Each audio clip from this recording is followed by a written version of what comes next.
Welcome back to the Rags to Races podcast. I'm your host, Jake. I just wanted to put a little intro in to this next episode. We're finally getting involved with racing here. We're going to be starting to talk to some people about motorsports and racing in general. To start out with, I had originally planned on doing one episode on autocross. And the more research I did, the more I thought about it, the more I looked back on my past experiences, I realized one episode's not going to cut it. So this is going to be the first episode of 3 specifically centered around autocross. Got a special guest, a local guy in. I hope you enjoy it. Here you go. All right, welcome back to the Rags to Races podcast. I'm your host, Jake. I'm here with Brooks, and we have a special guest in-house today, David Finchum, a.k.a. Finch. Go ahead and say hello to everybody. Yo, what's up? So, you're an autocrosser, correct? Yes. All right. So, why don't you explain to the audience what exactly autocross is? Put simply, autocross is cones in a parking lot. Cones used to set up a high-precision race course, and the driver's job is to navigate the course in the quickest time possible, and their time is scored against other drivers. It's a sort of indirect form of racing. You're not competing side by side with your opponent in most cases. It's competition for time. That's pretty generally what it is. So basically just racing the clock, if you will. Exactly. Okay. So what exactly got you into autocross? Well, it's kind of a long-winded story, and I mentioned I'd be a bit long-winded. Oh, that's fine. Talk away. I've always been, back when I graduated college, I've always kind of wanted to buy a sports car. And it changed from year to year, finally settled on a Corvette, and I always wanted to do more with it. I ended up, at the time, graduated from college and ended up going from an internship to a full-time job. I was working as an engineer at the time, and I met another driver who's actually used to be a national driver in a Miata. Now he runs a SEMA named Brandon Lavender. And, the first thing he asked me, this was 3 months after I got the car, he said, "Do you want to race it?" And, well, hell yes, I want to race it. And he ended up sending me information via email. He showed me some pictures, like, I do autocross. Here's what it is. Sent me a few pictures, like, here's some of the cars. And I'm like, oh, well, this is cool. Definitely, I want to start somehow, so this is the way we get started. Got out and ended up going to... and real quick, before actually going to the event he invited me to, I ended up going to another event for NCCC Corvette Club the day before. And so went out and had a blast the day before, and then went out to the event with truck club that I'm now the vice president of, Tri-State Sports Car Council, and started again, came in dead fucking last, and unfortunately I had an ASP index at the time because the previous owner decided that of all the mods he wanted to do, slotted brake rotors was something he was interested in. So had to deal with an A Street Prepared index at the time. Can you go a little bit more in depth? What do you mean by indexes and A Street Prepared? What exactly that is? Yeah, okay, so in autocross, at least, in SCCA, and I know a bunch of niche clubs have their own, and what I mean by niche clubs is, obviously there's a club for just BMWs, just Miatas, just Corvettes to autocross, but every club typically has their own index, and what that is it's a handicap of sorts where... let's say I'm in a Corvette, and we were actually just talking about this. I'm in a Corvette, and, we have another driver in a Chevrolet HHR for, let's say. And if we were competing, it's not so much that the Corvette has to beat the HHR, because that's not really asking a lot of the Corvette driver. It's the Corvette driver actually has to be a certain amount of time quicker than the HHR to actually beat him on the overall score charts. And this index is typically determined by the performance of the class from the previous solo national championships every year. So, of course, 2016's was determined by 2015, 2015 determined by 2014. And there's a few other factors that go into where a car's classed, but that's the general gist of it. So obviously by being A Street prepared, what that means is as you go up in class from beyond stock, each class allows its own sorts of modifications. And don't get me started on trying to explain any of the class because I've been street class or stock class my entire autocross career. So I always tell people I have no idea of the entirety of the rules for any other class beyond that. So Gotcha. So basically what you're kind of saying is autocross, you've got sort of a handicap, if you will, kind of like golf. Exactly. Okay. Is there any other motorsports you get yourself involved with besides autocross, or outside of a few track days? No. HPDEs or high performance driving experiences at Autobahn, and done a drag strip test and tune here and there, but autocross is kind of my calling for the time being. I hear you. I've actually I crashed at an HPDE at the Autobahn. What? Okay, was it the $1 million turn on the South course? It was a South course. It was turn 3. I lost it. Really? I think I might know one or two people that crashed at that same turn. See, my ego got the better of me, and that's why I crashed. Believe it or not. Oh, that's okay. That's happened to me too. You should have seen how many times I went off course at my second HPDE. So yeah, I ended up contacting the guardrail. So, long story short, I'll kind of condense this as much as I can. So, we were on the South track. It was my 3rd session, my first track day ever, and my instructor's nowhere to be found. They're calling him, they're paging him. They're about 10 minutes into the track session, and I'm still sitting in the pit lane waiting. I'm going nuts. I'm like, I really wanted to get on track. Finally, one of the people working there just comes up to me. Hey, you think you can handle it by yourself? Psh, yeah, I got this. 3 laps in. All day I'd been messing up corner 1 and 2, the 180-degree, like a horseshoe-shaped corner. I finally got it right, which lent me to carrying that much more speed into corner 3. The back end broke loose. The dirt was dug up in front of the rumble strip on the exit of turn 3, and the sidewall of my tire hit it, and it spun me back in the other direction, and I ended up hitting the guardrail at the driver's side rear corner of my car. I scraped up my bumper, busted my taillight, and damaged my exhaust tip. Yeah, no. Luckily, I can safely say I've never actually, I've never actually damaged a car at a track day or an autocross. I did have to suffer the humiliation of having them call me back into the pit. And I was in Group 2 at the time, so that was where you can optionally take an instructor. And I did get called back into the pit to have an instructor. This was 5 years ago. I just want to get this out there. This wouldn't be me anymore. This was back when I had an automatic Corvette, so needless to say, I had to get an instructor when I didn't think I needed one, and that was...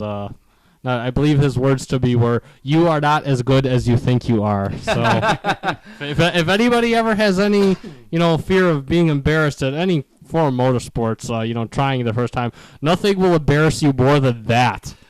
I don't know. The story I got after I got off track, I had actually gone there with one of my coworkers who'd been doing HPD and NASA track days for years.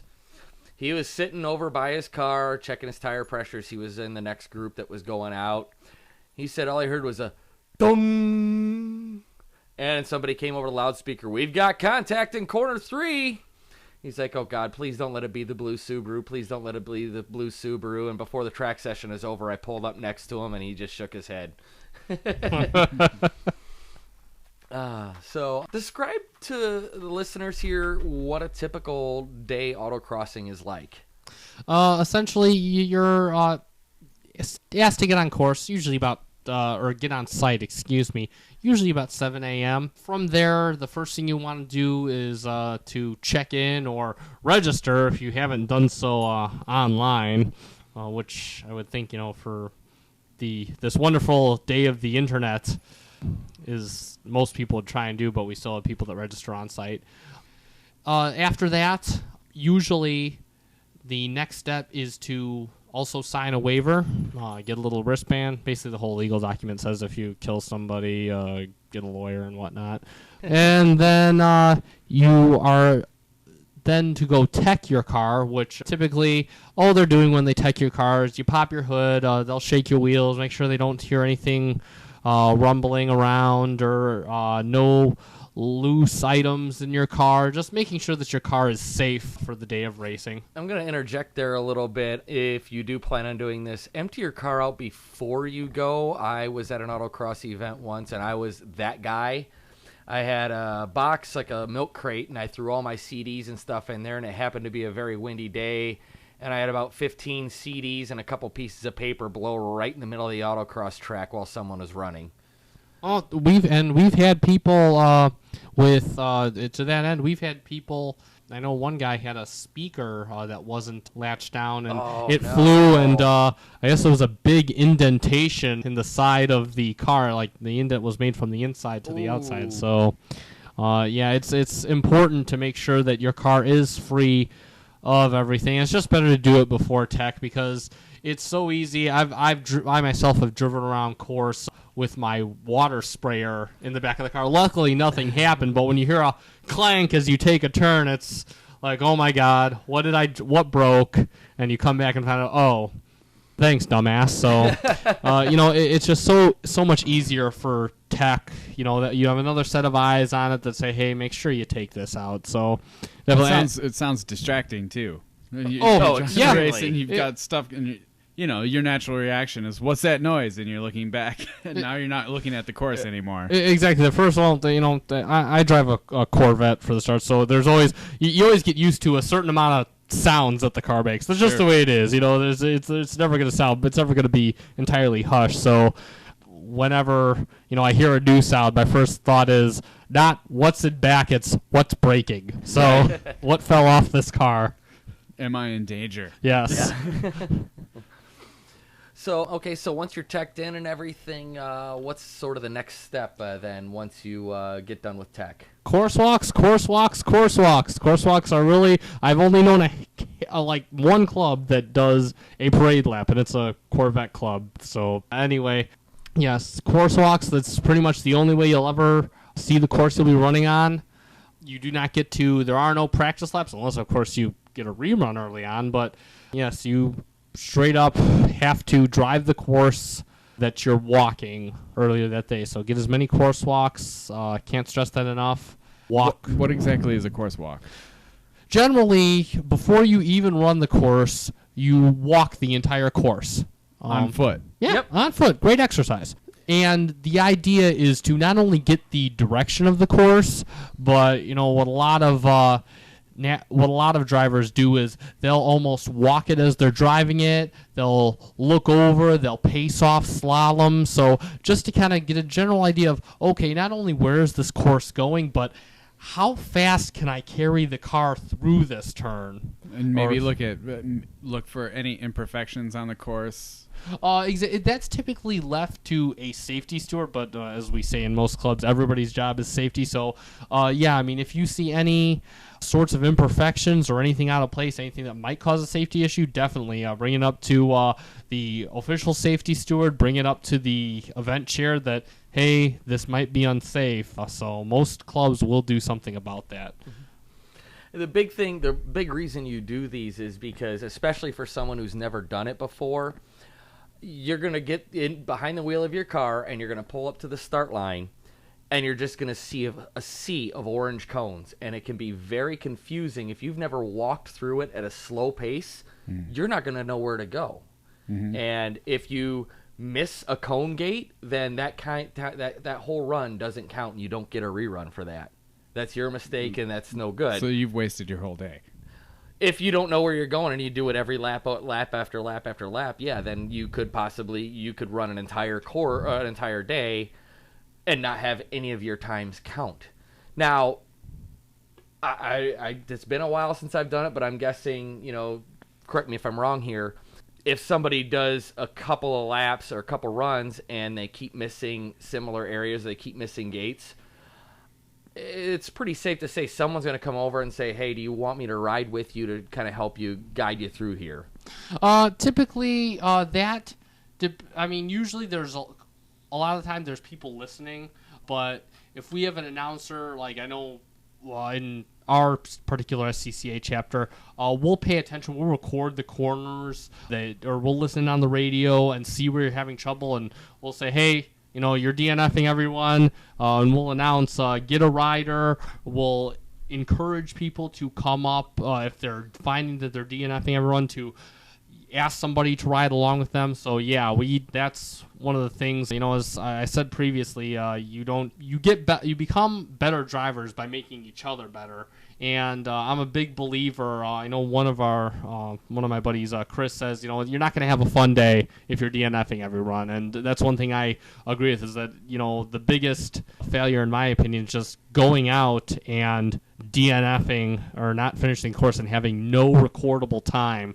And that just, to me, feels like almost a waste of a day. I mean, I'm assuming DNF stands for did not finish? Correct. Yes. Correct. How hard is it for someone to get it? Oh, you know what? Let me backtrack a little bit, back to the typical race day. Now, is there anything besides driving that you have to do when you autocross?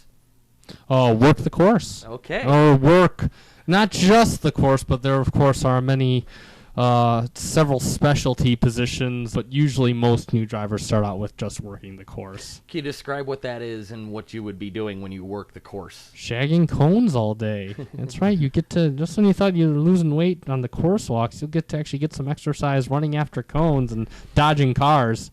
So, and what he means by that basically is you're going to stand in a designated area of the track, and because these are street cones that you're running between, of course somebody's going to push it too hard or make a mistake, and they're going to knock a cone over.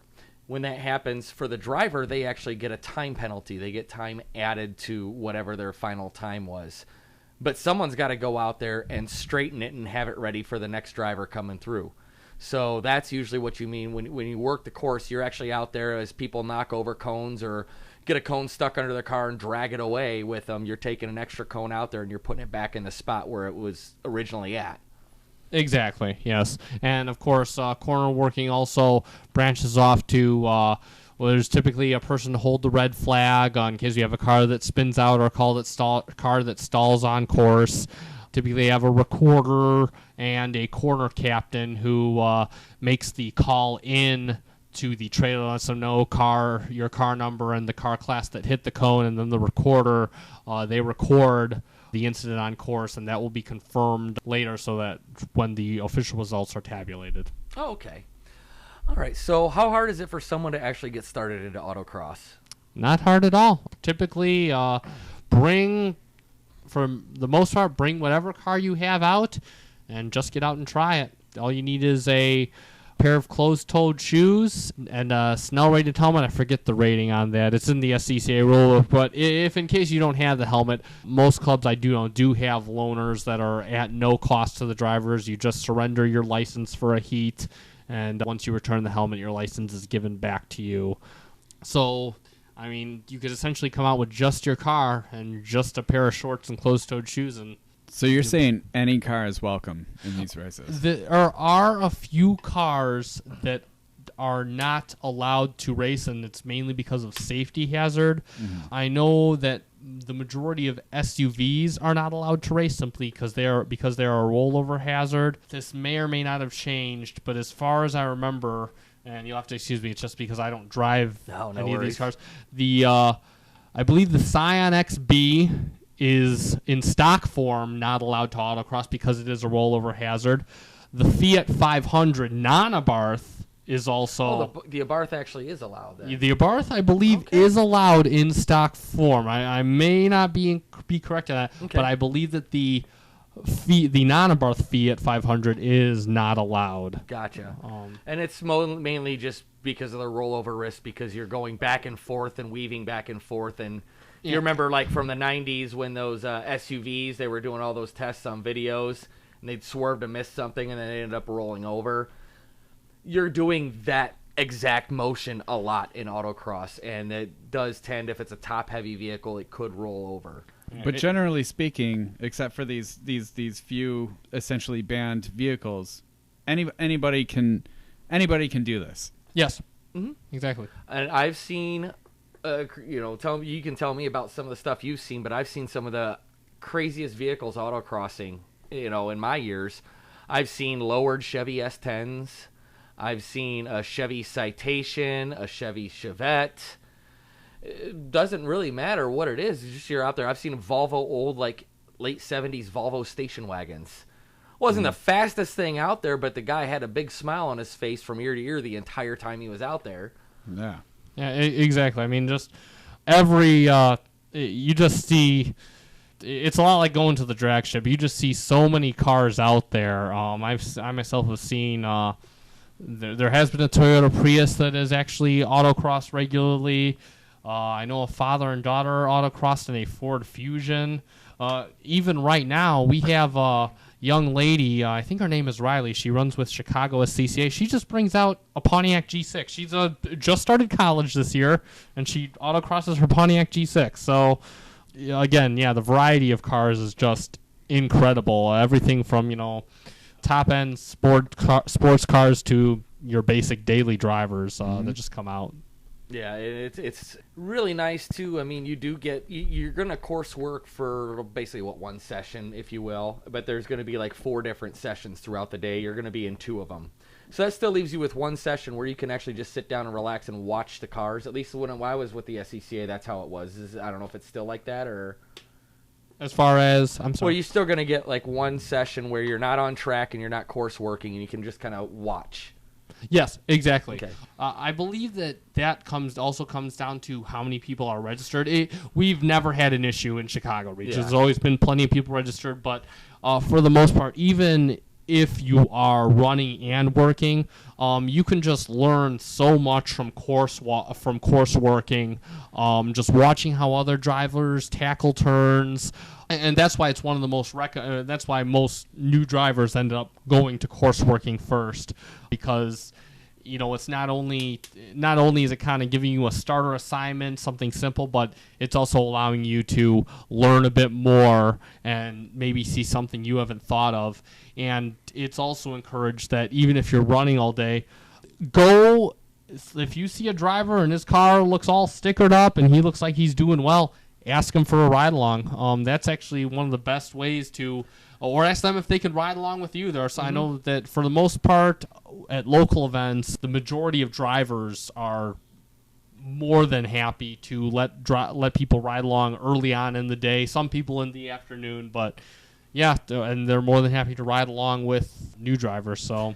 And it's always fun, too, if you get somebody that isn't really shooting for time and they're warming their tires up if they've got race tires, and you ask them to go for a ride-along, you will have the most fun you'll ever have with your clothes on.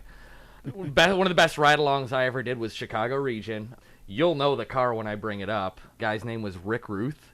Oh, boy. He's got, and it's laughable. It's a Mustang 2, but that thing was the most violent, fast car I've ever been in my life. Oh, it's incredible. We haven't seen that car in a few years either. It's been out of commission for a while. Last time I saw it on track, his daughter was driving it, and she blew a tie rod halfway through the track. I was actually working the corner where she blew the tie rod out.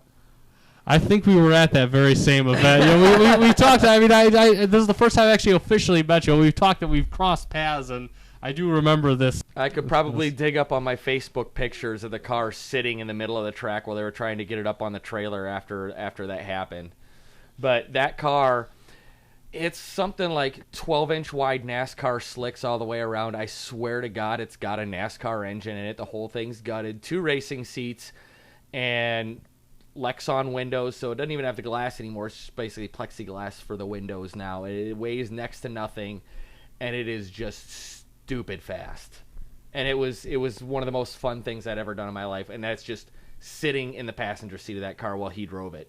Yeah, that's it, man. It's been so long since he has been out too. Rick Ruth is from that perspective. So he used to actually autocross in my class. So now he's just been like MIA for the past couple of years. But to that end, let's just going back to the point of the incredible cars that you'll actually see at these autocrosses and the amount of ride-along opportunities that you'll get to have. I think one of my favorite experiences is being able to autocross with a guy, Alex Tezortis. I actually got the chance to ride along with him in his SSP Z06, and just well, talk about a ride where your stomach is up in your throat the entire run.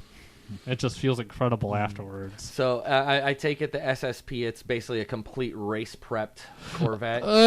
Yes, everything aside from, I mean, I know it's pretty much, as far as I know it's for the most part street touring on race tires. Okay. Yes, it's aerodynamic modifications, tires, suspension, I believe bolt-ons and a tune, some engine work, but again, don't quote me because I've never traveled outside stock, so I'm quite stupid when it comes to the more modified. But one of these days, I'll get a project. I mean, I just like when my car runs for the majority of the season. I hear you there. Is there any reason in particular you decided to stick with the stock classes?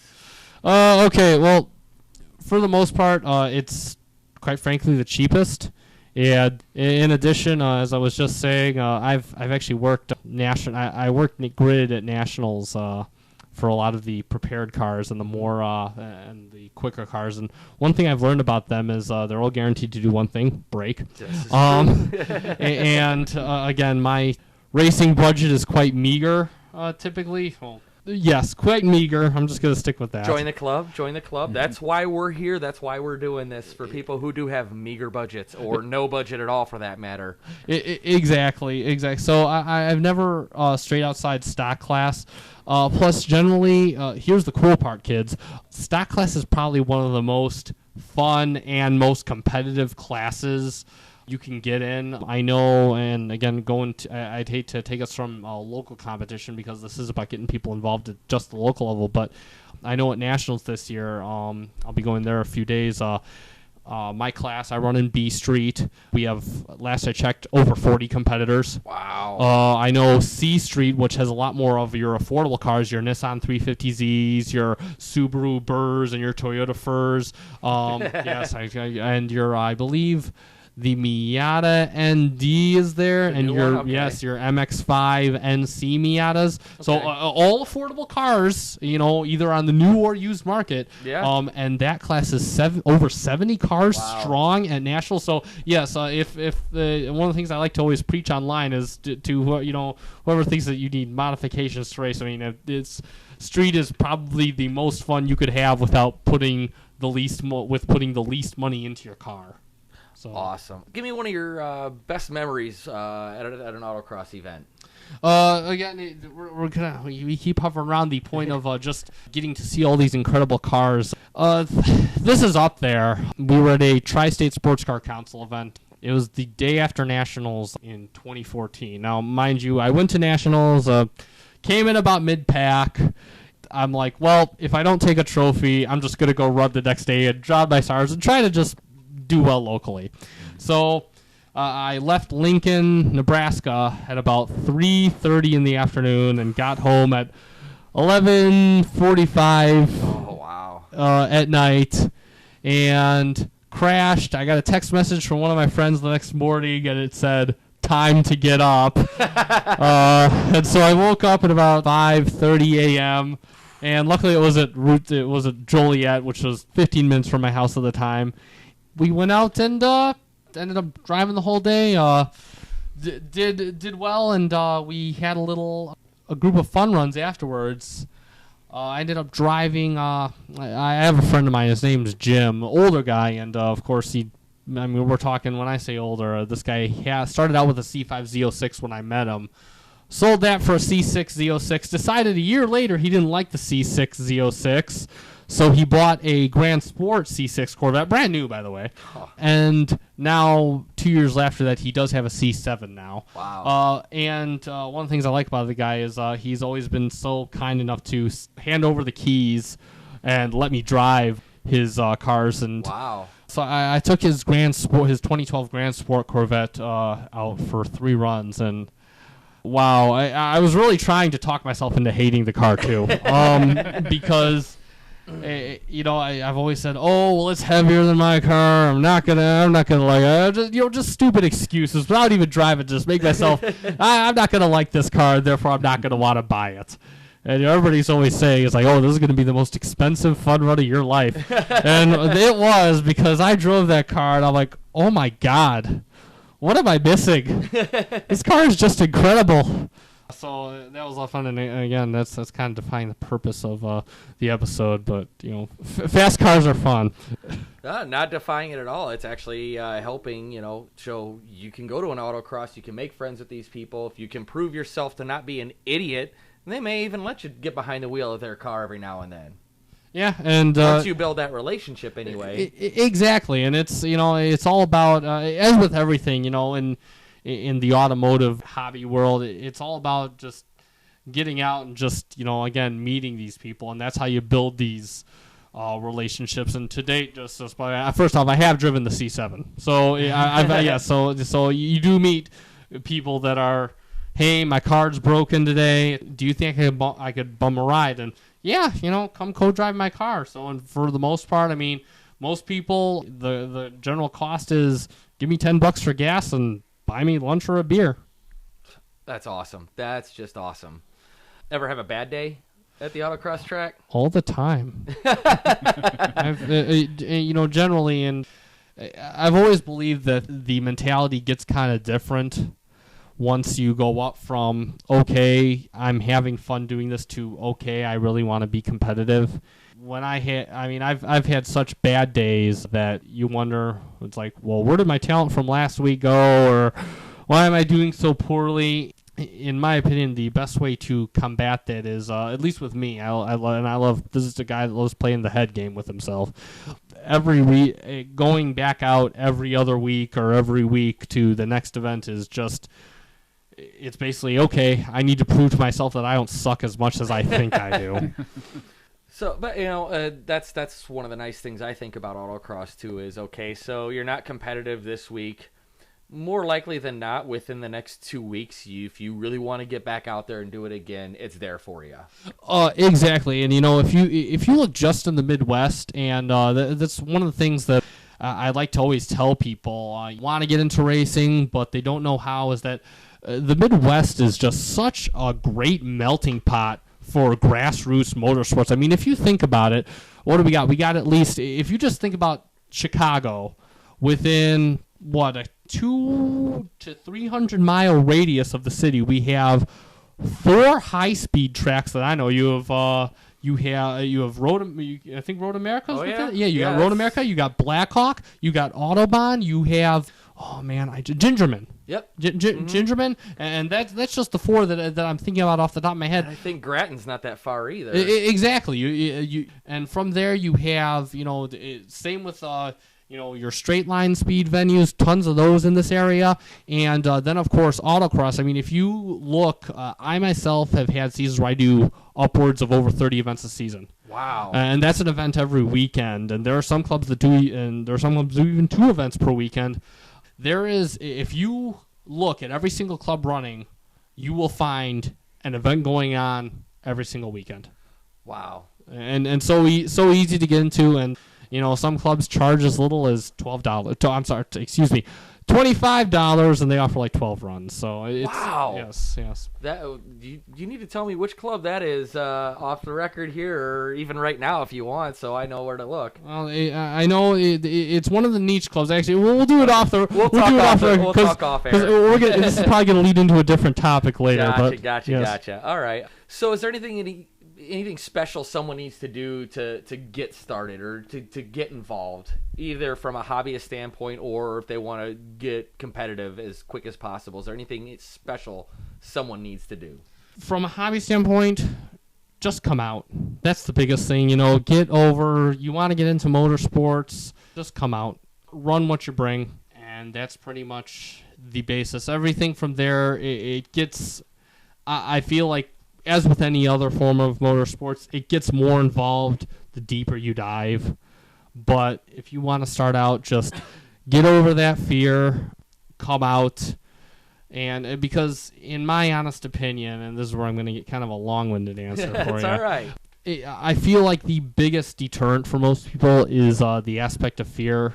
If you go online to your basic car pages, and I know a lot, it feels like a lot of it experienced people talking and all, people talk horsepower numbers, they say, they quote magazines and say, oh, this car did this and on so-and-so, so this would beat this. And I honestly feel like that's kind of an element of fear in a way.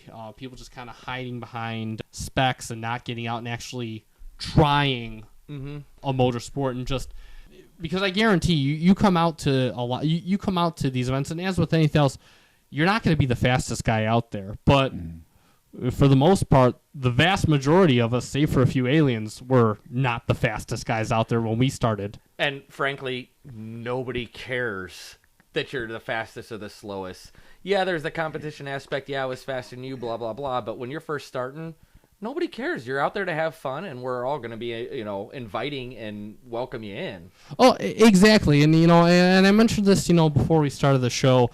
I was up at a Milwaukee event a few months ago, and I was doing well for the most part and kind of fell off the pace for a bit. And one of my competitors gave me advice. His better half was co-driving with him, and she's like, "Hey, don't give him advice." And he looks at her and he just casually says, "We get better by helping each other, by helping our competition get better."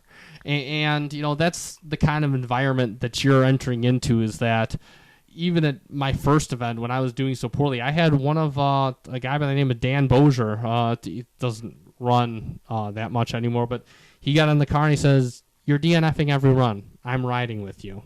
That's the kind of environment you're entering into, is that people that want you to get better and people that want to see you succeed. And especially now that we're at the time of nationals, you just look, you can even see some of the camaraderie with Facebook. I mean, you'll see people typing congrats to so-and-so. It's like just the level of camaraderie and wanting even your competitors to do well. So you're not alone out there. And if you feel like you're not getting any help, just be straight up, ask somebody.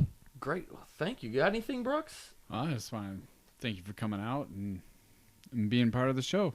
Oh, well, definitely. Thanks for having me. Oh, absolutely. Is there any social media, any groups you want to plug while you're here? How can we watch you and see your results in the Nationals if you want to give that information out? Hold on. Somebody left a link on the Cam Nation page. If you guys want to follow SCCA Solo National, I should know this, but I'm internet stupid half the time, so I don't. All right. You're going to want to go to http://sololive.scca.com, and from there, you'll be able to get to a main page, get to any class. I believe there's also a link on the SCCA website once you go into Autocross. And also, if anybody is actually looking to get started, Tri-State Sports Car Council, I'm actually the vice president. We're a local club. We do have an event tomorrow at the Lake County Fairgrounds in Grays Lake. So far, we got plenty of room for on-site registration. Since last I checked the weather, it was going to be a repeat of today for the most part. And by the time this airs, that one probably has already done and over. Darn. But if I can get my clapped-out bowling shoe Miata up and running, I may just have to join you out there. Yeah, definitely. Come on out, and you know what? Screw it. Just go to TSSCC.org. There you go. We got 2 more events after this one, so those are all both in October. So unless this airs in November. Oh no, it'll be sooner than that. Don't worry about that. Your car. So what class exactly do you run? I have a 99 Corvette in B Street. And what numbers should we be watching for when we start looking at times at Solo Nats? Oh man, don't even watch for my times. I'll be somewhere in the big pack, I'm sure. Oh, we're gonna have a whole Finch fan club here now. So. Oh, trust me, we already do. A car number 88. So if you want to scroll down a bit in the result sheets, and you'll give your figure some exercise, I should be around there. So awesome. Well, best of luck to you, man. Good luck. Enjoy yourself. Enjoy the Nats. Looking forward to seeing at some autocrosses here in the near future. Thanks again for coming out. I really do appreciate it. Thanks for sharing with us, sharing your stories, and helping those get involved who want to get involved. So for that, I'm Jake. I'm here with Brooks and David Finchum, also known as Finch. And I just want to say, keep the shiny side up, the greasy side down, and remember, there are no strangers in motorsport. There's only friends you haven't met. Thanks. So there you have it, folks. There's our first part of 3 on Autocross. Thanks again to David Finchum for coming out and spending an afternoon with us. And as always, thanks to Brooks for coming out and helping me out. He's been invaluable to me here with the podcast. Please rate, review, and subscribe on iTunes.